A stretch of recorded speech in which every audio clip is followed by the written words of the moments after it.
Hello guys, welcome to viral news. तो guys, Vivian की wife ने चाहत की तारीफ़ की।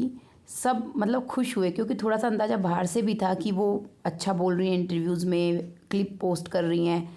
लेकिन क्या आपने सोचा, ईशा की मॉम और अविनाश की मॉम चाहत की तारीफ़ करेंगी, और वो भी सबके सामने नहीं और दिखावे के लिए नहीं कि वो मतलब अच्छा बनने के लिए।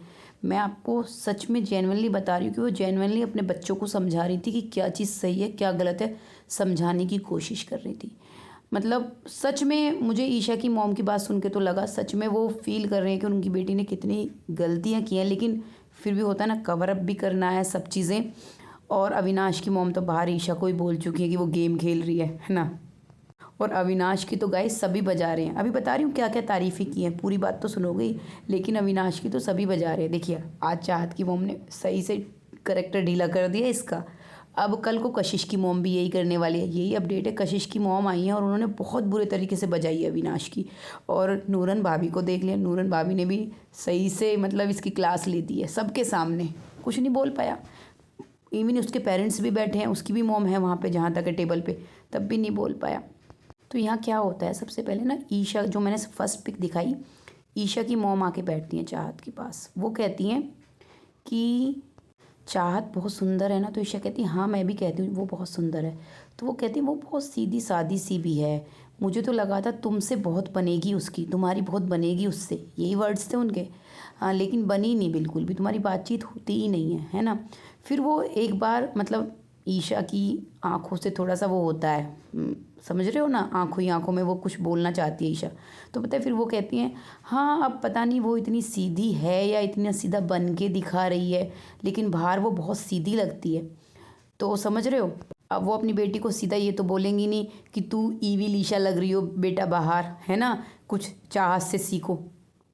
लेकिन उन्होंने पहले बोला, फिर ईशा की आंखों का इशारा आया, फिर उन्होंने थोड़ा सा स्टेटमेंट चेंज करने की कोशिश की। फिर आती हैं अविनाश की मॉम, वहाँ सब बैठे होते हैं। तो अविनाश की मॉम एक चीज़ बोलती है कि लास्ट वीक चल रहे हैं भाई, किसी के बारे में नेगेटिव मत बोलो, ये मत करो वो मत करो। मतलब नेगेटिव किसके बारे में बोलते हैं ये सबसे ज़्यादा? चाहत के बारे में ही दोनों, और किसी को तो ये पकड़ते भी नहीं है अब चाहत के अलावा, क्योंकि जब से करण की वजह से इनकी वाट लगी है वीकेंड के वार पर, तो इन्होंने बस चाहत को पकड़ा हुआ है। तो वो भी समझाने की कोशिश करती है कि वो उस वाले मुद्दे पे भी आते हैं, अरफीन और जो उसका हुआ था चाहत का, कि वहाँ पे गलत बोला था, ध्यान रखना चाहिए था। तो पता है अविनाश कवर अप करता है, वो कहता है यहाँ मॉम, यहाँ ये सब चीज़ें सब करते हैं, सब बोलते हैं इसी तरह से, यहाँ सब होता है। तो फिर पता है अविनाश की मॉम क्या कहती है, होता होगा लेकिन तुम लोग मत करो ना, और कर रहे हैं तो ये जरूरी थोड़ी ना कि तुम भी करोगे। क्योंकि ईशा भी कवर करने की कोशिश करती है ना, तो वो ईशा को ज़्यादा समझा रही होती है, क्योंकि ईशा ज़्यादा नेगेटिव बोलती है। उनको लग रहा है, क्योंकि अपने बेटे का किसको लगेगा कि ईशा की संगत में रह के वो ज़्यादा नेगेटिव बोल रहा है। तो फिर भी ईशा की मॉम ये बोलती हैं ईशा को कि वो समझा रही हैं तो अच्छे के लिए समझा रही हैं, उनकी बात सुनो पूरा, है ना। तो गाइस, मेरे हिसाब से जिस तरह से बाहर सिनारियो और घर के अंदर है, ये इतना ही बोल सकते थे अपने बच्चों को। कोई खुल के तो चाहत की तारीफ़ों के पुल नहीं बांध सकते थे, लेकिन जितना भी उन्होंने समझाया मेरे हिसाब से बहुत सही बोला है।